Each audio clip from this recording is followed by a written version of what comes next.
dangerous. We've been working around the clock to recover from the last storm earlier this week before the one that is unfolding right now, and many of our personnel, fortunately, are pre-positioned for this next storm as well. With respect to Long Island, I've been in close contact again with County Executive of Suffolk County, Ed Romaine, and all the local leaders on Long Island. My team's been very engaged with them. Yesterday, I issued a letter to the Army Corps of Engineers calling on them to take a greater role in the recovery process. So what we're concerned about tonight and tomorrow morning is that, and now our attention turns to Western New York and the North Country, which are bracing for a classic lake effect snowstorm starting mid-Saturday. In anticipation of that storm, well, we need to pre-deploy equipment and have contracts in place, and I'm calling up the National Guard. I'll be declaring a state of emergency for Western New York.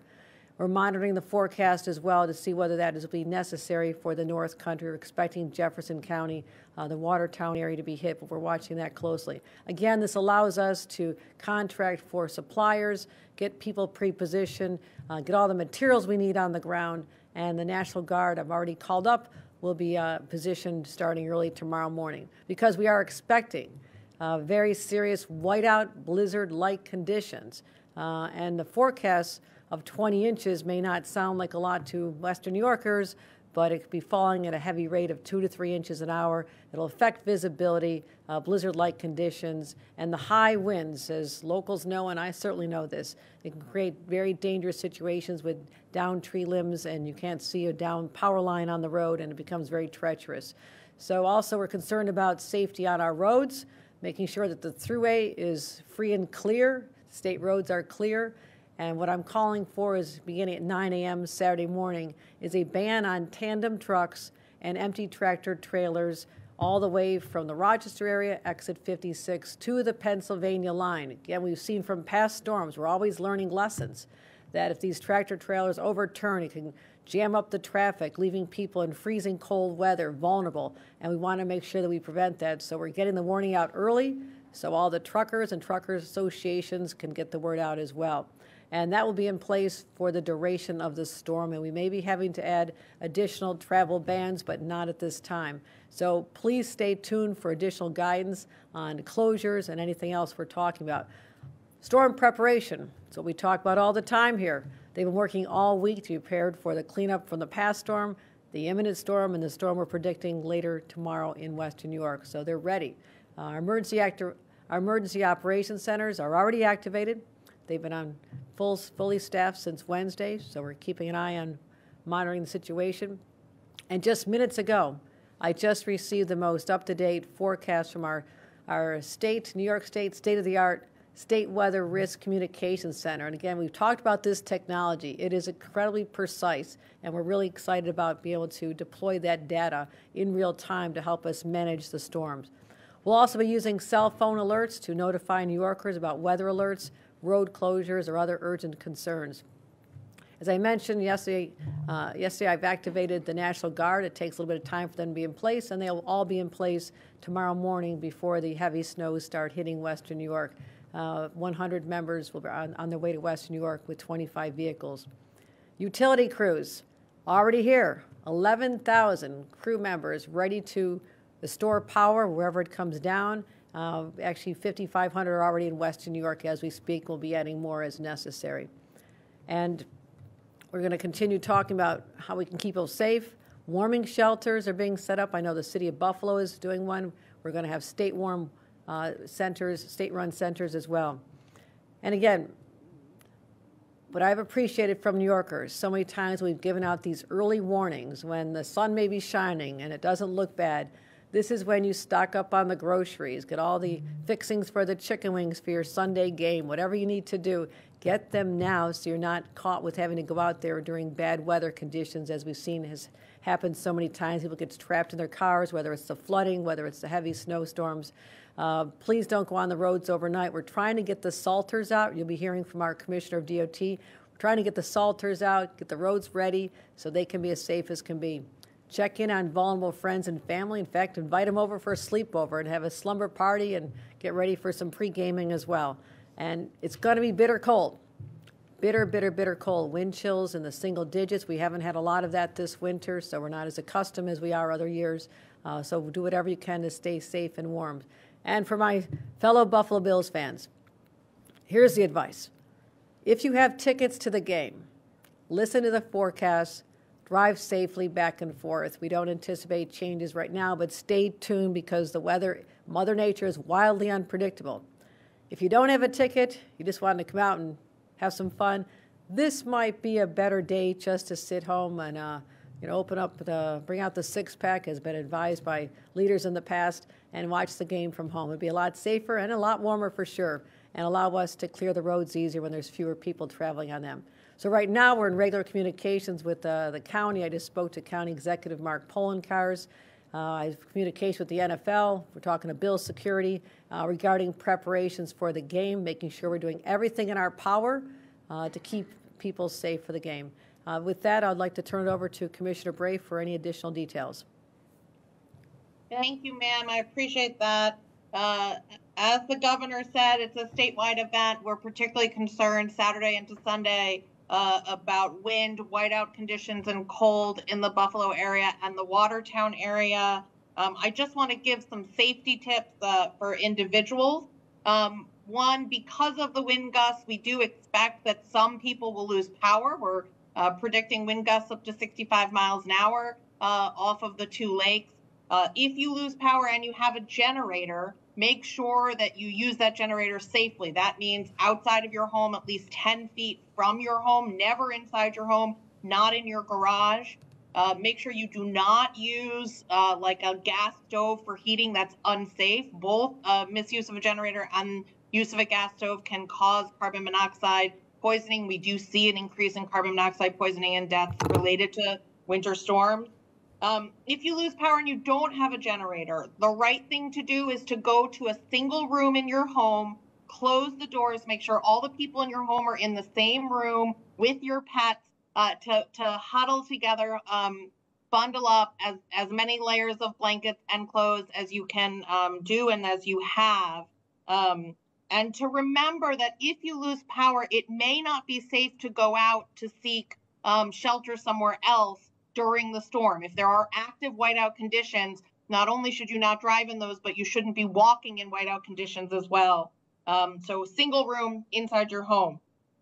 In terms of car safety, if you're going to be driving, make sure that you have some snacks, some water, make sure that you have extra blankets. If you do get stuck in your car, remember that if you keep your car running and your tailpipe gets clogged, that can cause carbon monoxide poisoning inside your vehicle. So you want to turn your car on, heat it up, turn your car off, and keep it mostly off, and make sure your tailpipe is clear.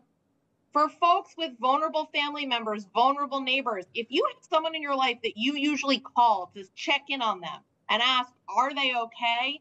Today is a good day to call them and invite them over to your house for the weekend, to take that checking on our neighbors, checking on our family members a step further, and invite them over to spend the storm with you in your home. And with that, I'm going to turn it over to Commissioner of Transportation, Marie-Therese Dominguez, to talk about details on the travel and traffic planning. Hello, Governor and Commissioner Bray, thank you very much. State DOT operations team has been working 24/7 in preparation for this storm. Our mechanics and our highway maintenance crews are working extremely hard to make sure that all of our equipment is in good working order. All of our residencies across the state are staffed up for 24/7 operations, and certainly in all the impacted areas. We've staged generators across the state in the event that we have any traffic signal outages. That's just an example of some of the equipment and the personnel that we've got ready. In coordination with the State Thruway Authority and the state police, we're beginning at 9 a.m. on Saturday morning. New York State DOT will be issuing a travel ban on empty tractor trailers and tandem trucks on the following state routes in Western New York: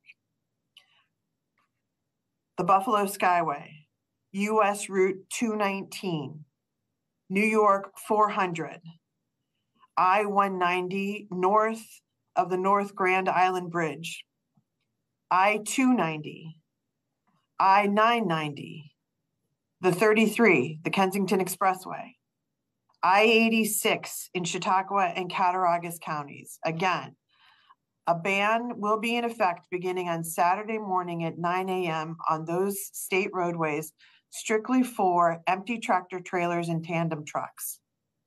In terms of people and equipment, DOT has more than 3,700 operators and supervisors available statewide, as well as 1,750 large and medium plow trucks, 340 graders, 52 tow plows, and 37 snow blowers. We're deploying additional personnel and equipment to Western New York to include an additional 54 operators, 10 supervisors, 5 equipment operator instructors, 25 plows, 3 snow blowers, and an additional grader. If we need to send more, we certainly are in a position to do so, and we'll make those resource adjustments as needed.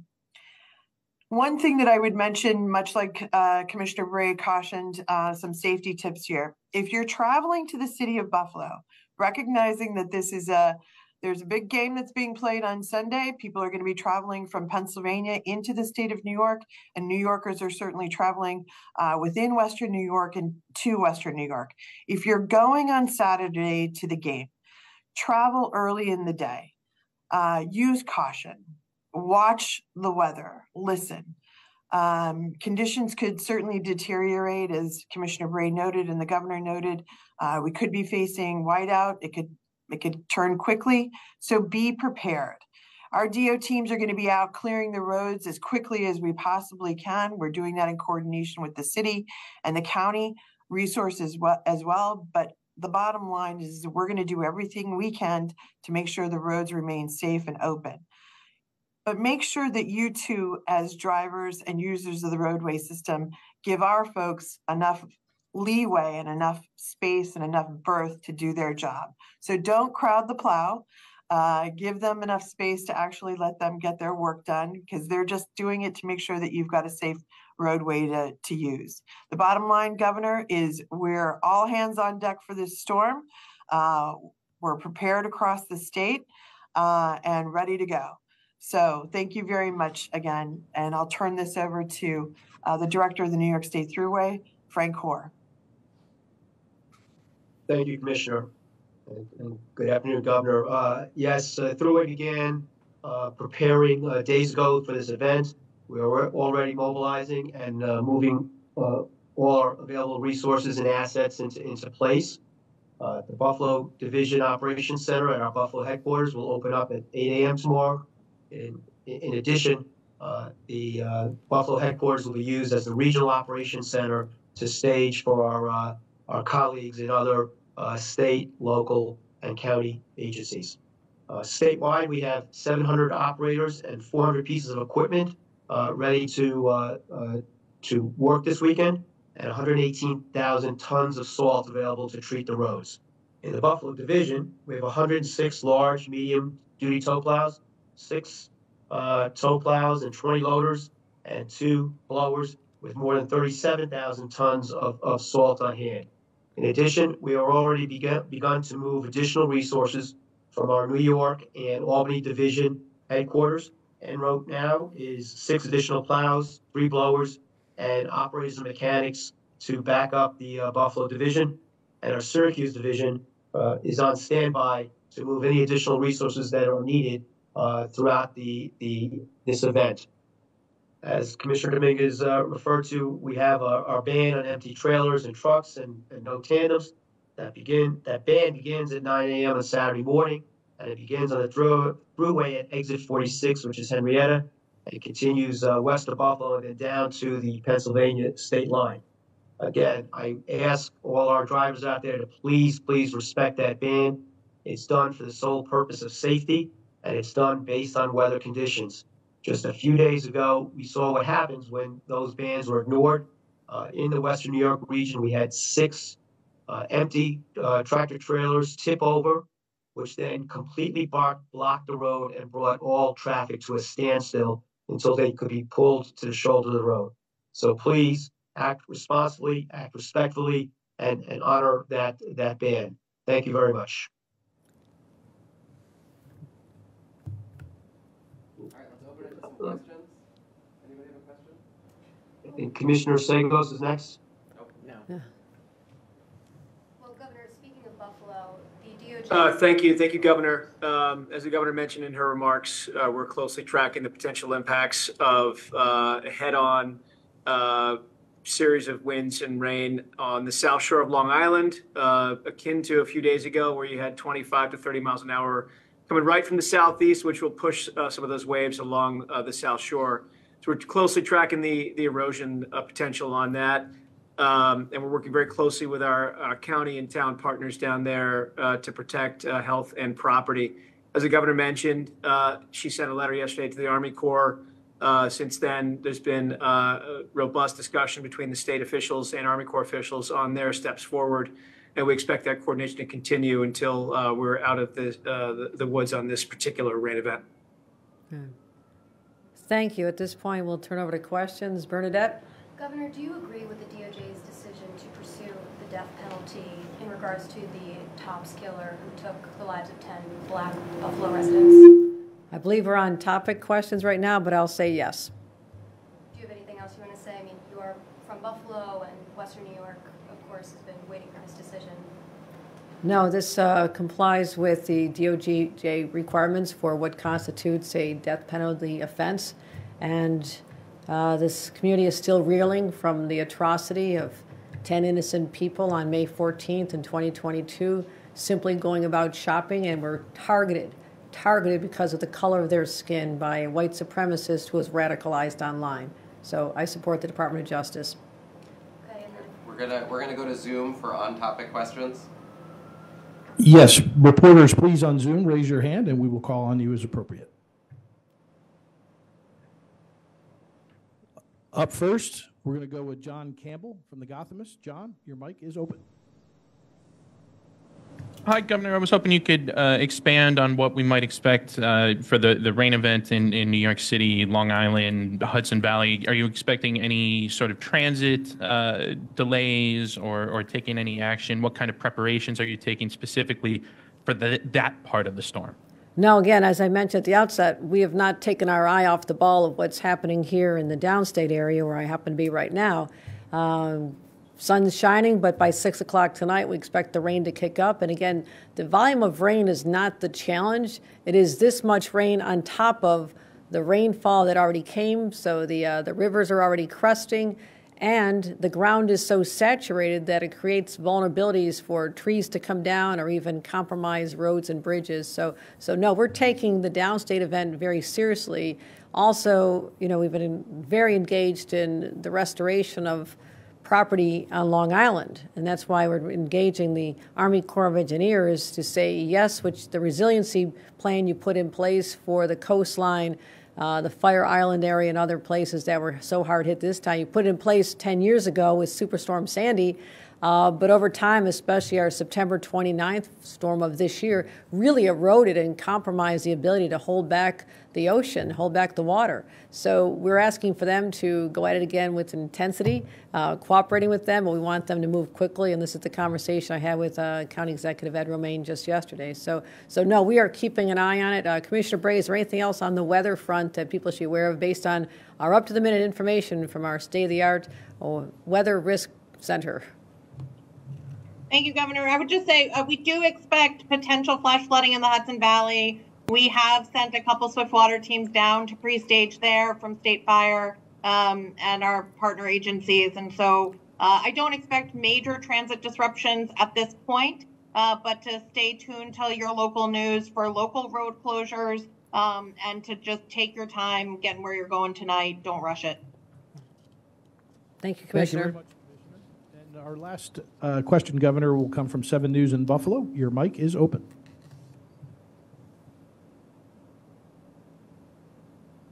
Go ahead and open your mic.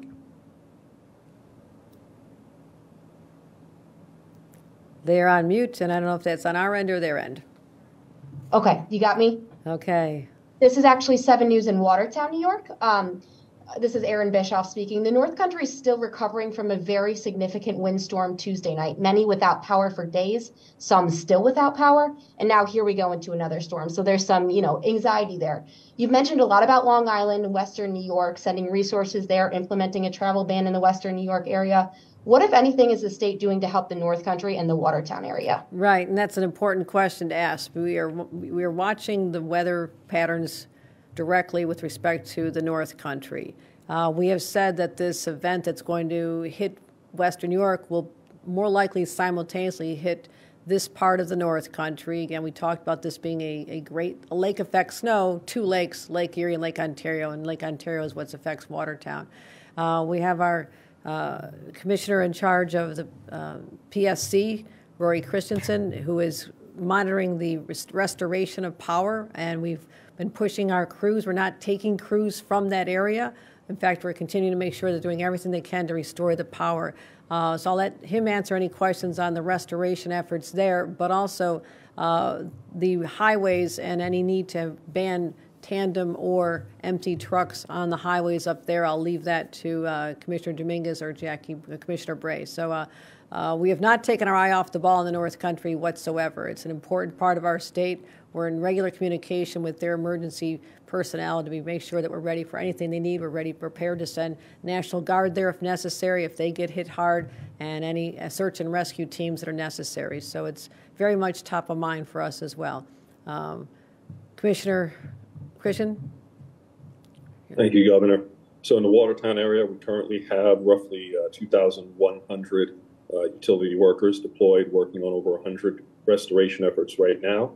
The number of outages has significantly declined. I think we only have roughly 3,000 households without power, and we're working with the utilities to coordinate that restoration as quickly as possible.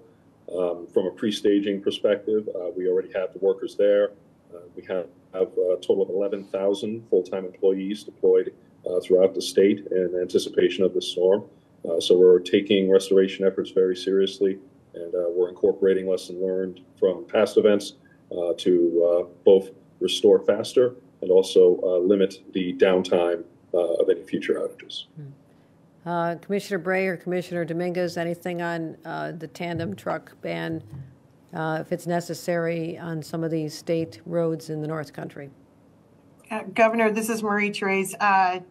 At this point in time, we are not looking at an additional ban of empties or tandem tractor trailers up in the North Country. I will tell you that we are working very diligently, not only on the cleanup from the storm earlier in the week and the effect that it's had on some of the roads. We had a number of trees that were down in Jefferson County in particular and up in the Watertown area, and getting those trees cleared, roads back open, and any roadways that had been flooded, we're clearing, and we're prepared again. We're looking at cleaning drains, culverts, et cetera, to make sure that as this new storm comes in, that we're not only prepared, but we've got the roadways in good working order so that we can clear them as quickly as possible and our plows can get through.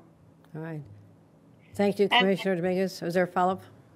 What we're expecting in the North Country is about a foot of snow and winds up to 50-mile-an-hour gusts.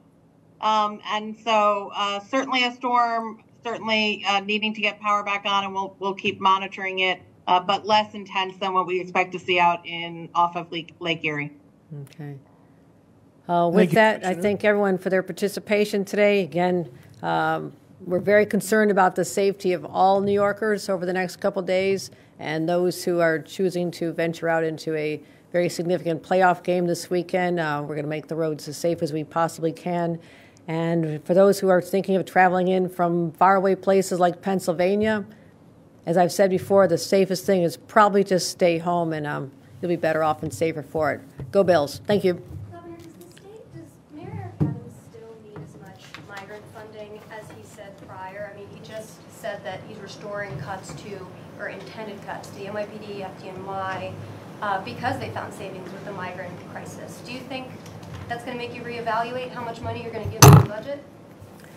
We are intensely focused on that question. We had meetings on it yesterday, meetings all this weekend to try to do what we can. Last year, we had $1 billion allocated. At the time, the number of people who had come here was significantly lower, and it's very, very difficult to make a calculation because at the time that seemed like it would be sufficient.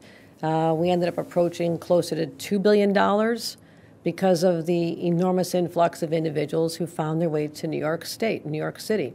So this is the challenge of coming up with an estimate and reserving the right to make adjustments mid-year if necessary, as we did last year. So it's an imprecise prediction. It's an imprecise prediction because the mayor doesn't know, we don't know, and we're very, very hopeful that the federal government will find a way to manage the border in a way that has not happened thus far, because that is where the people are coming from and coming right to New York City. So we're going to be there to help the mayor. It's a daunting challenge. He has done an enormous job, an incredible job in light of these unprecedented challenges. As I've said before, this is the largest migration of humanity since World War II. So even comparing us to past administrations or even what happened under the Trump administration, it's all irrelevant. The volume we've never seen this volume in our nation in its history. So that's what we're wrestling with. We try to be as precise as we can. We'll do our very best, and always having to make adjustments, the mayor, ourselves, and so we don't know exactly how that's going to land. All right, thank you very much, everybody. Be safe.